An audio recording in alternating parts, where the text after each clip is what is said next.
Welcome to my YouTube channel Interesting Physics Classes. I am Noori Sabha and I make videos about physics of class 11th and 12th. And if you want to learn physics in an interesting way, so please subscribe my channel, press the bell icon and watch the video till the end. Now let's start our lecture number 5, which is from chapter number 1, Electric Charges and Fields. And today's topic is charge distribution. What is the charge distribution? जैसा कि हमें नाम से ही पता चल रहा है कि चार्ज को डिस्ट्रीब्यूट करना, लेकिन अब हम चार्ज को डिस्ट्रीब्यूट कहाँ करेंगे? तो जाहिर सी बात है किसी ना किसी बॉडी पर ही चार्ज को डिस्ट्रीब्यूट किया जाएगा. तो what is the charge distribution? Method to distribute a charge on a body is known as a charge distribution. अब ये जो आपके चार्ज डिस्ट्रीब्यूशन होते हैं ये कितने तरीके के होते हैं? ये दो तरह के होते हैं. पहला जो चार्ज डिस्ट्रीब्यूशन होता है that is a discontinuous charge distribution.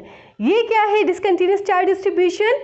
Similarly method to distribute a charge on a body non uniformly. Okay, अगर किसी बॉडी पर चार्ज नॉन यूनिफॉर्मली डिस्ट्रीब्यूट हो रहा है तो such a distribution is known as a discontinuous charge distribution. आप यहाँ देख लीजिए कि like you have given you body, कोई एक बॉडी दे रखी है और इस बॉडी पर आप चार्ज डिस्ट्रीब्यूशन देख सकते हैं. कहीं तो बहुत सारे इकट्ठे हो गए हैं, कहीं एक दो चार्जेस हैं और कहीं पर बिल्कुल भी नहीं है. ओके, तो ऐसी सिचुएशन में जो ये चार्ज डिस्ट्रीब्यूट हुआ है इस बॉडी पर, that charge distribution is known as a discontinuous charge distribution. दूसरा चार्ज डिस्ट्रीब्यूशन का पार्ट कौन सा है? दूसरा पार्ट है आपका continuous charge distribution. Continuous charge distribution आपका क्या हो जाएगा? Method to distribute a charge on a body uniformly. Okay, method to distribute a charge on a body uniformly, to such a distribution is known as a continuous charge distribution. ये जो आपकी continuous charge distribution है ये आपके तीन तरह के होंगे. पहला आपका linear charge distribution होगा, दूसरा surface charge distribution है और तीसरा है आपका वॉल्यूम चार्ज डिस्ट्रीब्यूशन. क्लियर? तो सबसे पहले हम यहाँ बात कर लेते हैं लीनियर चार्ज डिस्ट्रीब्यूशन की. लीनियर चार्ज डिस्ट्रीब्यूशन मतलब लाइन पे चार्ज डिस्ट्रीब्यूट हो रहा है. तो क्या हो जाएगी इसकी डेफिनेशन? इसकी डेफिनेशन हो जाएगी method to distribute a charge on a line. Clear? Method to distribute a charge on a line is called a linear charge distribution. Like you have given any metal wire. कोई आपको metal wire दे रखा है और आप इसको पर uniformly charge को distribute कर रहे हैं, तो such a distribution is known as a linear charge distribution. आपको कोई मेटल की रिंग दे रखी है, उस पर आपने यूनिफॉर्मली चार्ज को डिस्ट्रीब्यूट किया हुआ है, तो such a distribution is known as a linear charge distribution. Clear? अब आप ये चाहते हैं कि आप दिए गए मेटल वायर पे या मेटल रिंग पर कितना चार्ज है उसको आप कैलकुलेट कर लें. तो उस चार्ज को कैलकुलेट करने के लिए जो एक नया टर्म है that term is known as a charge density. Clear? अगर आप किसी वायर पे, किसी सरफेस पे या फिर किसी भी बॉडी पर अगर चार्ज को कैलकुलेट करना चाहते हैं तो आपको इस टर्म का इस्तेमाल करना पड़ेगा. अब चूंकि हम लोग यहाँ पे बात कर रहे हैं लीनियर चार्ज डिस्ट्रीब्यूशन की, तो इसकी जो चार्ज डेंसिटी है वो हो जाएगी आपकी linear charge density. Okay, linear charge density क्या होती है?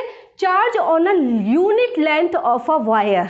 ओके, वायर की यूनिट लेंथ पे जितना चार्ज होगा वही आपकी क्या कहलाएगी?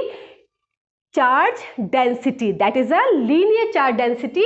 तो आप इसको क्या लिख सकते हैं? लीनियर चार्ज डेंसिटी को हम लोग लैम्डा से रिप्रेजेंट करते हैं. अच्छा, लैम्डा इज इक्वल टू आपका कितना हो जाएगा? This will be Q by L. And if you want to write the unit of the linear charge density तो this unit is coulomb per metre. Clear? Numericals में जब भी आपसे ring की बात करेगा, मेटल वायर की बात करेगा, तो वहाँ पे जो आप चार्ज डेंसिटी का इस्तेमाल करेंगे वो चार्ज डेंसिटी आपकी होगी लीनियर चार्ज डेंसिटी. क्लियर? अब दूसरे नंबर का जो आपका चार्ज डिस्ट्रीब्यूशन है that is a surface charge distribution.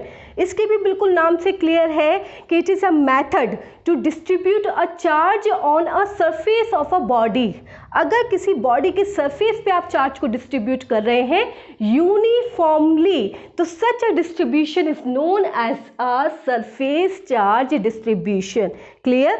Like आपको कोई मेटल की प्लेट दे रखी है, मेटल की कोई शीट है, तो क्या होगा, आप उसके सरफेस पे ही तो चार्ज को डिस्ट्रीब्यूट कर पाओगे। ओके, तो यहाँ पे देखो मेटल शीट दे रखी है, मैंने इसकी सरफेस पे चार्ज को डिस्ट्रीब्यूट करा है यूनिफॉर्मली, तो such a distribution is known as a surface charge distribution. Same is here, यहाँ पे आपको एक मेटल का स्फीयर दे रखा है, उस स्फीयर के ऊपर आपने चार्ज को डिस्ट्रीब्यूट किया है यूनिफॉर्मली, तो such a distribution is known as a surface charge distribution.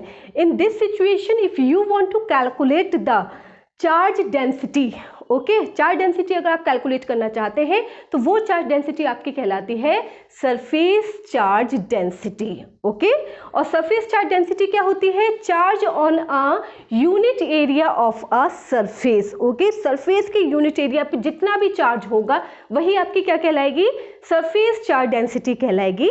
और सरफेस चार्ज डेंसिटी को आप रिप्रेजेंट करते हैं टर्म सिग्मा से। ओके, और सिग्मा इज इक्वल टू आपका हो जाएगा that is a Q upon A, and what is the SI unit of this charge density? The SI unit is coulomb per meter square. Is that clear?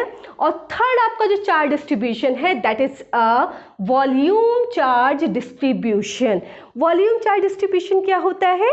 It is a method to distribute a charge on a volume of a given body uniformly, so such a distribution is known as a volume charge distribution. Clear? Like you have given a non-conducting sphere.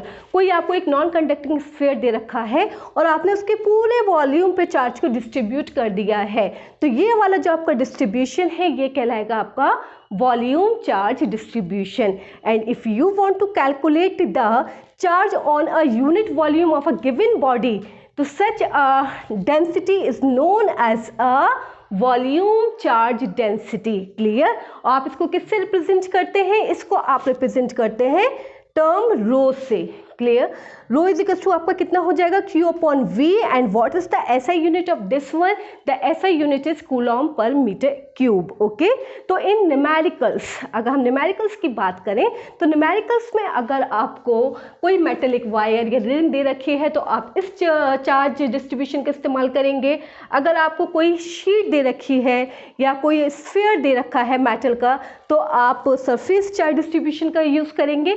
और अगर आपको कोई volume दे रखा है तो ऐसी situation में आप वॉल्यूम चार्ज डिस्ट्रीब्यूशन का इस्तेमाल करेंगे। अब हम लोग यहाँ पे ये सीखेंगे कि किसी बॉडी पर चार्ज डिस्ट्रीब्यूट हो रहा है तो उस चार्ज डिस्ट्रीब्यूशन की वजह से किसी अनदर चार्ज पे कितना इलेक्ट्रोस्टैटिक फोर्स लगेगा और कितना इलेक्ट्रिक फील्ड प्रोड्यूस होगा। क्लियर? तो सबसे पहले तो यहाँ पे मैं बात करूँगी लीनियर चार्ज डिस्ट्रीब्यूशन की। लीनियर चार्ज डिस्ट्रीब्यूशन में आपको क्या कंसीडर करना पड़ेगा, एक लाइन कंसीडर करनी पड़ेगी। तो आपने कंसीडर कर लिया एक मेटेलिक वायर। ओके, इस वायर पे आपने चार्जेस को यूनिफॉर्मली डिस्ट्रीब्यूट करा।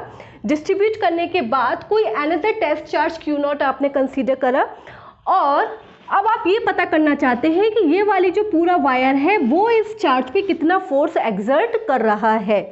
तो पूरा पता करने से पहले मैं छोटा सा देख लेती हूँ कि इस पर कितनी चार्ज डेंसिटी होगी, कितना ये वाला जो वायर है ये कितना चार्ज आपका कंटेन कर रहा है। तो चार्ज कंटेन के लिए मैंने एक स्मॉल पोर्शन इसका कंसीडर कर लिया। तो charge contain in small length dl। Okay, इसमें देखो कितना चार्ज कंटेन्ड होगा। चार्ज कंटेन के लिए मैंने आपको क्या बताया था, चार्ज डेंसिटी। ये क्या है, लीनियर चार्ज डिस्ट्रीब्यूशन। तो कौन सी चार्ज डेंसिटी का इस्तेमाल करेंगे, लीनियर चार्ज डेंसिटी का इस्तेमाल करेंगे। तो लैम्डा इज इक्वल टू कितना हो जाएगा, this will be equal to, अगर स्मॉल लेंथ है तो कितना होगा, स्मॉल चार्ज होगा dq ओवर dl। ओके, तो what is the charge contained in this length, इस लेंथ के अंदर कितना चार्ज कंटेन्ड हो रहा है। तो आप पता कर लीजिए dq इज इक्वल टू कितना हो जाएगा, lambda into dl। Clear? Now electrostatic force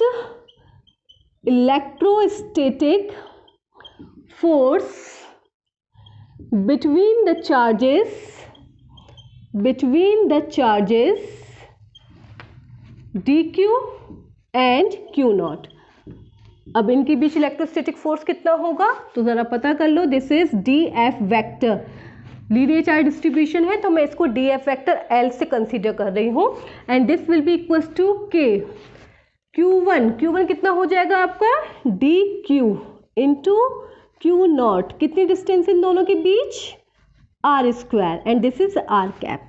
what is the value of this one, इसकी वैल्यू आपको कितनी दे रखी है, वैल्यू आपको डी क्यू की दे रखी है लैम्डा डी एल, तो कितना हो जाएगा this is Q naught into lambda D L upon R square into R cap. आप चाहते हैं कि ये जो पूरा वायर है वो इस पे कितना फोर्स एक्सर्ट कर रहा है, तो टोटल फोर्स पता करने के लिए आप क्या करेंगे, दी गई इक्वेशन का इंटीग्रेशन कर लेंगे।